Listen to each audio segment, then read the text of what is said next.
Hello friends आज के video में हम बात करने वाले हैं हायर ऑर्डर कंपोनेंट्स के बारे में, जो कि एक बहुत ही इंपॉर्टेंट कॉन्सेप्ट है और इंटरव्यूज में भी बहुत ही ज़्यादा पूछा जाता है। तो आज की वीडियो में हम क्या क्या कवर करेंगे, what are higher order components, why higher order components are required, practical scenarios of using higher order components. इसके अलावा in which scenarios we need higher order component, मतलब एक्चुअली किस किस सिनेरियो में हायर ऑर्डर कंपोनेंट की जरूरत पड़ती है, and last but not the least disadvantages of higher order components. Okay, तो चलिए जल्दी से शुरू करते हैं। बट फ्रेंड्स उससे पहले प्लीज चैनल को सब्सक्राइब कर लो, वीडियो पसंद आए तो प्लीज लाइक और कमेंट करना। ये सब चीजें बहुत मोटिवेटिंग होती हैं, बहुत इंस्पायरिंग होती हैं और वीडियोस बनाने के लिए हमें हेल्प करती हैं। तो चलिए शुरू करते हैं। अब सबसे पहली चीज, हायर ऑर्डर कंपोनेंट्स क्या होते हैं। हायर ऑर्डर कंपोनेंट्स एक टाइप के रैपर फंक्शन होते हैं। As per React, higher order components are the functions which take one component as an argument and return another component। यानी कि हायर ऑर्डर कंपोनेंट वाले फंक्शन में हम एज एन आर्ग्यूमेंट एक कंपोनेंट को पास करते हैं और उसके बाद हम एक सेकंड कंपोनेंट को रिटर्न करते हैं। तो चलिए अब इसके यूसेज के बारे में बात करते हैं कि कब यूज करते हैं। तो हायर ऑर्डर कंपोनेंट जो होता है वो यूज होता है, मान लो हमें कोई भी कॉमन कोड है जो कि मल्टीपल कंपोनेंट्स के बीच में शेयर करना है, तो उस सिनेरियो में हम हायर ऑर्डर कंपोनेंट्स का यूज करते हैं। तो चलिए फिलहाल एक प्रैक्टिकल एग्जांपल से देखते हैं। तो ये मैंने एक अपनी सैंपल रिएक्ट ऐप बनाई हुई है, जो कि मैंने यहाँ पे स्टार्ट भी करी हुई है। तो बस इसमें से हम एज यूजुअल एक्स्ट्रा कोड हटा लेते हैं सारा, जिसकी हमें ज़रूरत नहीं है। ठीक है, ये लोगो भी हटा दिया। ओके, अब हम क्या करते हैं, वही हमारा एज यूजुअल काउंटर वाला एग्जाम्पल बनाते हैं। ठीक है, तो कंपोनेंट्स का फोल्डर बना लिया।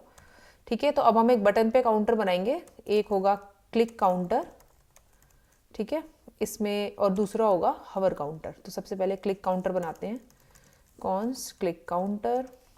इसमें से रिटर्न करेंगे हम एक डिव जिसमें हमारे पास एक आ रहा है बटन, ठीक है, क्लिक मी, और इसके बाद हमारे पास एक h2 है जिसमें हम काउंट डिस्प्ले कर रहे हैं, जो भी हमारा काउंट होगा। अब बेसिकली क्या होगा, देखो, इसको एक्सपोर्ट करते हैं, एक्सपोर्ट डिफॉल्ट क्लिक काउंटर, और राइट, इसको यहाँ पे कॉल कर लेते हैं डिस्प्ले करने के लिए फ्रॉम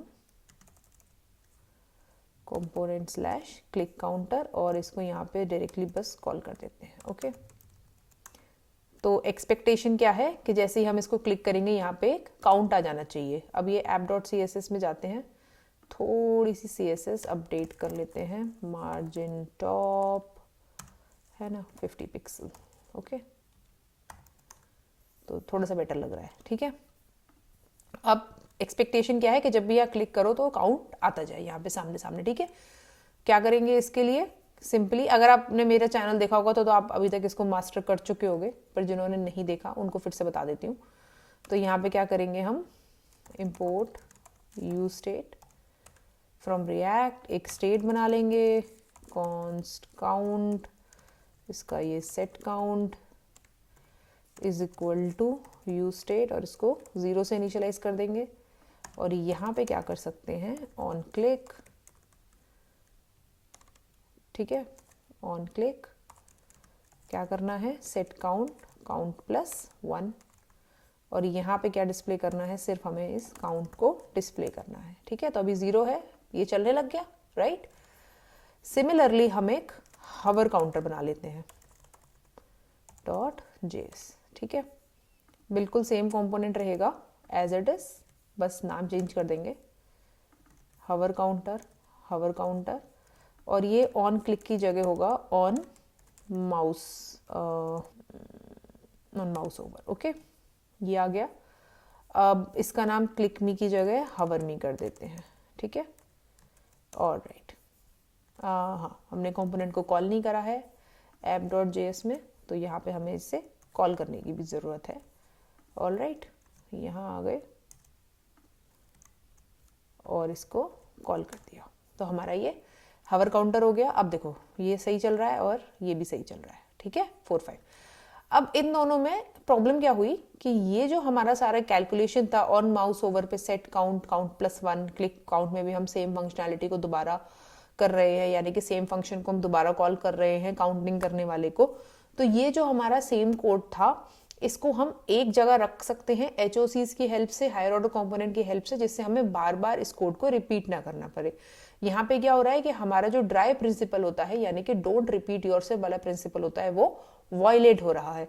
तो उसके लिए हम क्या कर सकते हैं, एक हायर ऑर्डर कंपोनेंट बना सकते हैं।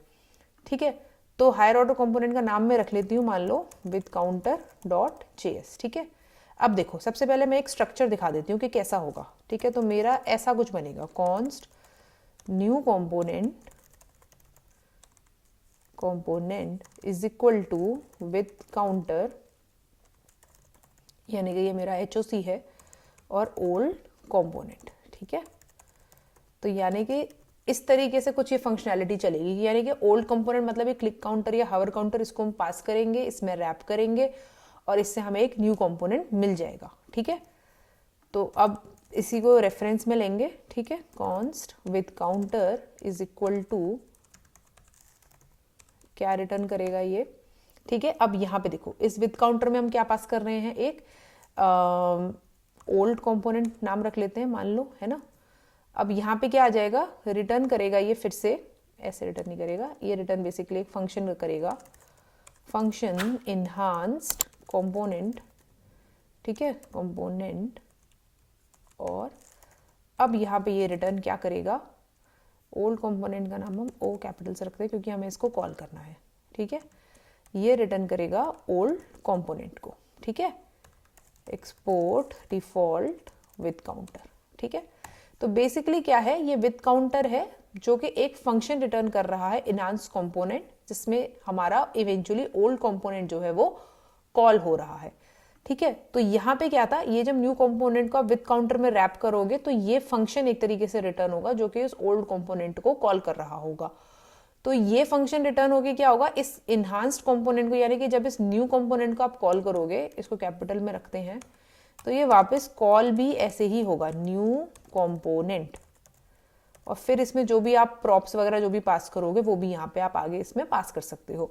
तो यानी कि इसमें अगर प्रॉप्स पास करने हैं तो कैसे कर सकते हैं, प्रॉप्स यहाँ पे पास करेंगे और इसको डायरेक्टली यहाँ पे कॉल कर लेंगे। ठीक है, तो जो भी आप यहाँ पे प्रॉप्स पास करोगे वो इस तरीके से यहाँ पे कॉल हो सकते हैं, न्यू कंपोनेंट के अंदर जो आप पास करोगे वो यहाँ कॉल हो सकते हैं।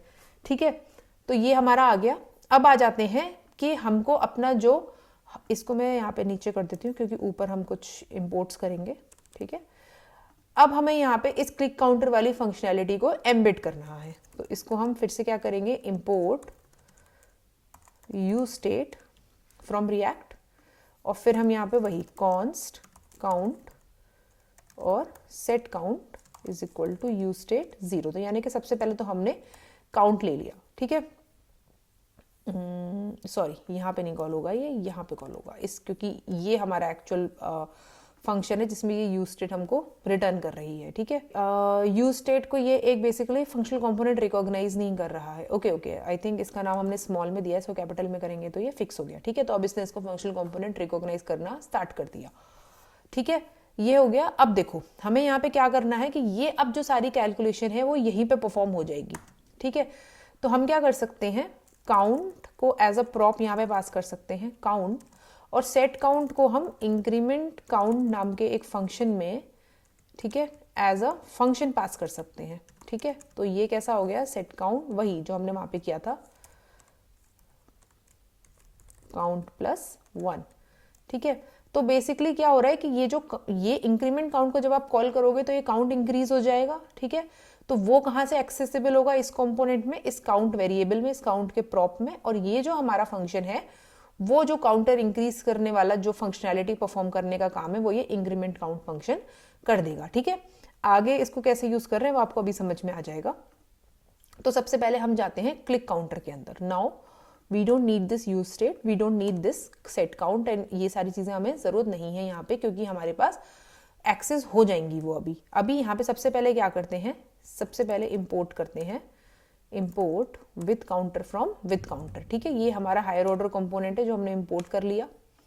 अब इसको बेसिकली यहाँ पे हम इसमें रैप कर देते हैं विद काउंटर को क्लिक, मतलब विद काउंटर के अंदर क्लिक काउंटर को पास कर देते हैं एज एन आर्ग्यूमेंट। तो देखो यहाँ से जब जो एक्सपोर्ट हो रहा है ना, वो यहाँ पे जो हमें एक्सेस हो रहा है वो इवेंचुअली हायर ऑर्डर कंपोनेंट में रैप करने के बाद जो न्यू कंपोनेंट मिला है वो हमें यहाँ पे एक्सेस हो रहा है। ठीक है, अब जैसे ही हमने इसको रैप करा तो यहाँ हमारे पास प्रॉप्स में ये फील्ड्स आ जाएंगे जो हमने यहाँ यानी कि इस ओल्ड कंपोनेंट में प्रॉप्स में पास करे हुए हैं। ठीक है, तो कैसे करेंगे, कॉन्स्ट, यहाँ पे मैं आपको डिस्ट्रक्चरिंग करके दिखा रही हूँ, पर आप चाहो तो यहाँ ऊपर भी डिस्ट्रक्चरिंग कर सकते हो। तो यहाँ पे हमें क्या मिला, काउंट और इंक्रीमेंट काउंट मिल गया प्रॉप्स के अंदर। ठीक है, देखो बेसिकली क्या है कि ये जब इस ओल्ड कंपोनेंट को कॉल कर रहा है, इसमें रैप होने के बाद यहाँ से जब हमारा ओल्ड कंपोनेंट कॉल होगा, ओल्ड कंपोनेंट क्या हुआ, क्लिक काउंटर हुआ, या जो भी हमारा कंपोनेंट हम इसमें पास करेंगे वो कंपोनेंट हुआ, और उसमें हम एज प्रॉप ये पास कर रहे हैं। तो जो भी आप प्रॉप्स यहाँ पे पास करोगे वो इसके प्रॉप्स वाले आर्ग्यूमेंट में हमें एक्सेस हो जाएंगे। ठीक है, ऑन क्लिक में अब हमको क्या करना है, सिंपल इंक्रीमेंट काउंट को एक्सेस करना है। ठीक है, तो अब अगर आप देखोगे यहाँ पे, इसको फिर से रिफ्रेश कर लेते हैं, तो देखो चल रहा है ना, सेम टू सेम वैसे ही चल रहा है। ठीक है, सिमिलर चीज हम क्या कर सकते हैं, इस हावर काउंटर के साथ भी कर सकते हैं। तो यहाँ पे से मैं ये सब हटा देती हूँ और क्लिक काउंटर से थोड़ा सा कॉपी कर लेती हूँ, यहाँ से प्रॉप्स में ले सकते हो, या फिर आप चाहते तो यहीं पे डी स्ट्रक्चर भी कर सकते हैं इस चीज़ को। काउंट तो अपनी जगह ही आ गया, इसको हटा के हम इंक्रीमेंट काउंट कर देते हैं और इसको पूरे को हम विद काउंटर में रैप कर लेते हैं। ठीक है, तो इसको देखोगे फिर से तो ये भी सही चल रहा है और ये भी सही चल रहा है। ठीक है, तो अब क्या हुआ, अब आप अगर देखोगे तो कितनी सारी चीज़ें जो हमारी यूज स्टेट दो बार कॉल हो रही थी, जो हमारा इंक्रीमेंट काउंट बार परफॉर्म हो रहा था, हमने उसको मैनेज कर लिया एक हायर ऑर्डर कंपोनेंट की हेल्प से। हमने अपने कोड को प्रिवेंट कर लिया, मतलब काफी सारा कोड हमें नहीं लिखना पड़ा। ये बहुत सिंपल चीज है, लेकिन बहुत बहुत कॉम्प्लेक्स कैलकुलेशन, बहुत कॉम्प्लेक्स चीजों के लिए भी हम हायर ऑर्डर कंपोनेंट्स को यूज कर सकते हैं यहाँ पे। अब एक चीज और आ जाती है, मान लो कि हमें काउंट सिर्फ 1 से इंक्रीज नहीं करना, हमें एक पर्टिकुलर पैरामीटर पास करना है। मान लो मुझे 5 से इंक्रीज करना है, 10 से इंक्रीज करना है, वो मुझे डायनेमिकली हैंडल करना है। तो वो कैसे कर सकते हैं, उसके लिए हम क्या करेंगे, फिर से विद काउंटर में जाएंगे और यहाँ पे हम कंपोनेंट के साथ साथ एक इंक्रीमेंट बाय का एक पैरामीटर है, उसमें हम इस चीज को पास कर सकते हैं। ठीक है, इसकी मैं डिफॉल्ट वैल्यू यहाँ 1 पास कर दे रही हूँ। ठीक है, तो set count, count plus increment by. ठीक है, अब इसका क्या बेनिफिट है, मान लो मेरे को इसको 10 से इंक्रीज करना है क्लिक को, और हावर को मान लो मुझे सिर्फ 5 से ही इंक्रीज करना है। ठीक है, फिर रिफ्रेश करते हैं, अब देखो ये 10 से इंक्रीज हो रहा है, लेकिन ये सिर्फ 5 से इंक्रीज हो रहा है। ठीक है, तो इस तरीके की चीजें भी हम कर सकते हैं। ऑल्सो आपको feel free to use any other hooks, मतलब आपको यूज इफेक्ट यूज करना है या आपको कुछ भी और मॉडर्न फैंसी चीजें इस हायर ऑर्डर कंपोनेंट में डालनी है, डेफिनेटली आप डाल सकते हो अपनी यूजेबिलिटी के हिसाब से, जैसे आपको चाहिए वैसे हम इसे कर सकते हैं। अब अगली चीज आ जाती है कि इसके प्रैक्टिकल यूज केसेस क्या होते हैं, रियल यूज केसेस क्या होते हैं। तो सबसे पहला और सबसे मेन तो आपको समझ में आ ही गया होगा कि कोड शेयरिंग के लिए हम इसे यूज करते हैं, जिससे कि हमें कोड को रिपीट ना करना पड़े बार बार। ठीक है, सेकंड चीज होती है, मान लो आपकी कोई ग्लोबल स्टेट है, उसको आपको यहाँ पे मैनेज करके कुछ कंपोनेंट्स पे पास करना है, तो उसके लिए आप हायर ऑर्डर कंपोनेंट को यूज कर सकते हो। थर्ड इज, आपको कोई भी रिजल्ट है उसकी कैशिंग करनी है, उस कैश्ड रिस्पॉन्स को आपको इसमें प्रॉप्स में पास करना है, या प्रॉप्स में आपको मान लो आपको कोई कॉमन प्रॉप की शेयरिंग करनी है, तो वो भी आप इस हायर ऑर्डर कंपोनेंट के थ्रू कर सकते हो।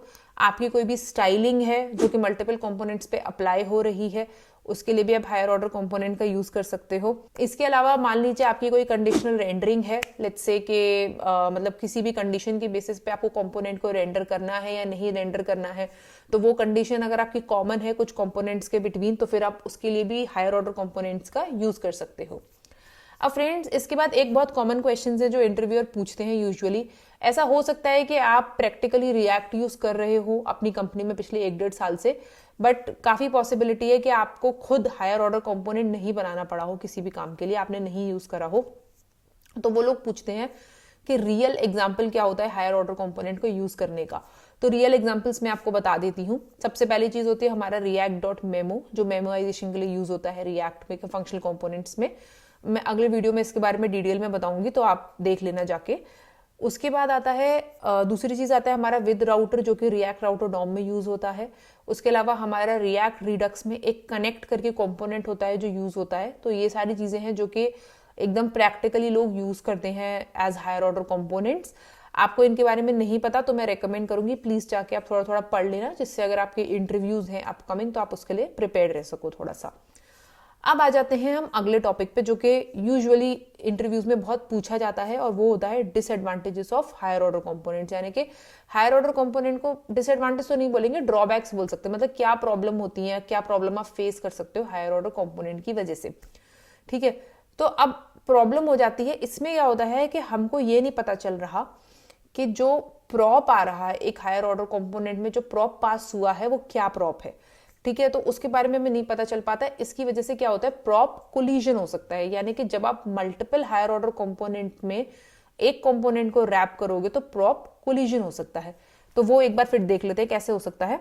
मान लो मैं एक HOC और बना देती हूँ विद नेम डॉट JS। ठीक है, अब यहाँ पे फिर से वही इसी वाले को कॉपी कर लेते हैं और यूज कर लेते हैं। ठीक है, नाम रख लिया यहाँ पे विद नेम, स्टेट की कोई ज़रूरत नहीं है हमको। ठीक है, और इसको भी हटा देते हैं, इसको भी हटा देते हैं। ठीक है, यहाँ पे हमने ये काउंट वाउंट सारा हटा के सिर्फ और सिर्फ इसको नेम के साथ कॉल किया है। नेम इज इक्वल टू कुछ भी लिख दो, मान लो मैंने ये लिख दिया बस विद नेम। ठीक है, विद नेम। ओके, तो यहाँ पे ये विद नेम हो गया। ठीक है, अब अगर मैंने इसको मान लो हमारा जो क्लिक काउंटर था सिर्फ इसको रैप कर लेते हैं। ठीक है, तो यहाँ पे आ गए with name from with name. ठीक है, तो जब हम इसको विद नेम से कॉल करेंगे तो यहाँ पे देखो मैंने मान लो नेम कर दिया। ठीक है, और यहाँ पे फिर से एक H2 दे दिया, नेम इज। ठीक है, और यहाँ आ गया हमारा नेम। ओके, एक बार चेक करते हैं क्या आ रहा है। तो देखो नेम इज विद नेम आ गया, यानी कि जो हमने यहाँ पे नेम पास करा था वो हमें एक्सेस हो गया। अब यहाँ तक तो आपको देखा जाएगा कोई प्रॉब्लम ही नहीं है ना, तो आपको लग रहा होगा कि सब सही जा रहा है। लेकिन अगर मैं यहीं पे इस नेम को यहाँ पे भी पास कर दूं, यानी कि मैंने विद काउंटर में भी नेम पास कर दिया विद काउंटर, अब क्या होगा देखो, ये बेसिकली ओवरराइट हो गया। ठीक है, तो जो विद नेम था वो चला गया, जो हमने दूसरे कंपोनेंट से पास करा था, और विद काउंटर जो था उसने उस नेम को ओवरराइट कर दिया। तो यही प्रॉब्लम होती है। तो क्या होता है कि हमारे जो प्रॉप है उनका प्रॉप कोलिजन हो सकता है यहाँ पे। अगर मेरे उसके अलावा जैसे हम एग्जिस्टिंग HOCs जो यूज करते हैं कई बार जो कंपोनेंट्स में होते हैं, जैसे मैंने आपको बताया कनेक्ट हो गया या फिर रिएक्ट मेमो हो गया, या मान लो किसी भी लाइब्रेरी का आप HOC यूज कर रहे हो, तो कई बार हमें प्रॉप्स की नॉलेज नहीं होती सही तरीके से, और फिर हम अपने भी मान लो प्रॉप्स उसमें पास कर रहे हैं तो उसमें नेम कोलिजन होने के काफी चांसेस होते हैं। तो ये एक कंफ्यूजन हो जाता है। इसके अलावा हम इसको, आपने देखा होगा कि हमने मोर देन वन HOC में इसको रैप कर दिया, तो हम और भी इसको मल्टीपल HOCs में रैप कर सकते हैं। इसकी वजह से क्या होता है कई बार कि डीबगिंग जो है वो इम्पैक्ट होती है, उसको डीबग करना थोड़ा सा टफ हो जाता है। तो ये भी एक प्रॉब्लम होती है हायर ऑर्डर कंपोनेंट के साथ। अब आगे क्वेश्चन आ सकता है कि फिर इसको सॉल्व कैसे कर सकते हैं। तो इसको सॉल्व करने के लिए हम यूज कर सकते हैं या तो रेंडर प्रॉप्स का यूज कर सकते हैं, जो कि रिएक्ट की एक फंक्शनैलिटी है। और दूसरी जो बहुत इंपॉर्टेंट चीज आजकल जो यूज हो रही है, बिकॉज हम सब फंक्शनल कंपोनेंट पे स्विच कर चुके हैं, वो है कस्टम हुक्स। यानी कि ये सेम फीचर हम कस्टम हुक्स की हेल्प से भी अचीव कर सकते हैं। सेम कोड को हम एक जगह रख के मल्टीपल प्लेसेस पे यूज कर सकते हैं, खुद के हुक्स बना के। ठीक है, तो इसके बारे में इस वीडियो में बात नहीं करेंगे, इसके बारे में आगे की वीडियोस में बात करेंगे। मैंने आपको बताया इसलिए है कि आपके अगर अपकमिंग इंटरव्यूज हैं तो आप इनके बारे में भी थोड़ा सा पढ़ सको। तो फ्रेंड्स, यही था आज के वीडियो में। होपफुली आपको हायर ऑर्डर कंपोनेंट अच्छे से समझ में आए होंगे। नेक्स्ट वीडियो में हम यूज मेमो हुक के बारे में बात करेंगे एकदम इन डेप्थ में, और वहां पे आपको रिएक्ट मेमो के बारे में भी बात करूंगी मैं, उसके बारे में भी समझाऊंगी। तो चलिए, वीडियो अगर पसंद आया तो प्लीज लाइक करना, कमेंट करना, और हाँ, चैनल को सब्सक्राइब करना मत भूलना। Till then, see you in the next video. Bye bye.